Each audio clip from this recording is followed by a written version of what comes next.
You had your son at 14 and you were going through your identity development, right? So Yeah. what the existential question that we're trying to answer is, who am I and what can I be? So that's when we start questioning, like, what do we believe in, right? What are our likes and dislikes? Do I believe everything that my parents taught me? Like, for example, my parents, I grew up in a evangelical Pentecostal home, Hmm. which is a topic on its own, right? So one of the core beliefs were, money is the root of all evil, right?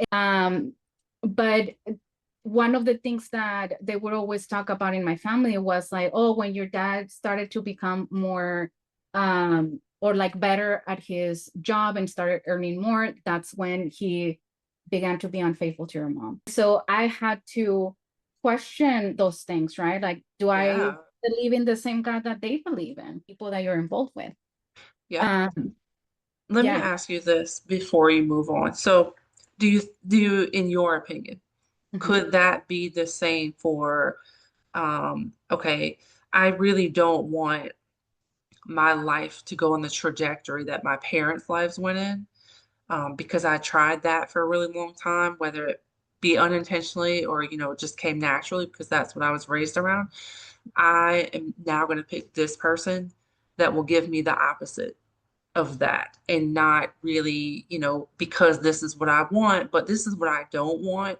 And so what can I do to get away from that?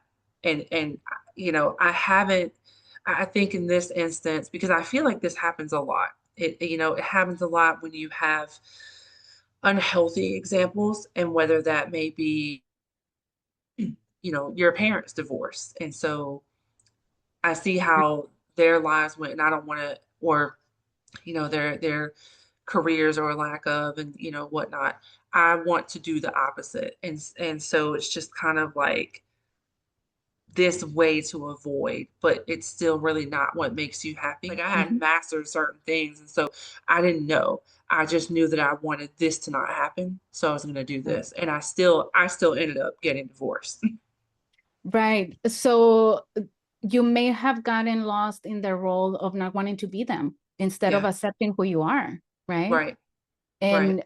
And really getting to know yourself and figuring out, well, if I don't want that, then what do I do want? Maybe Mm, not completely the opposite, but maybe there's some characteristics of my parents that I really do like, and that's part of what I want in a partner, but I don't want this other toxic thing, right?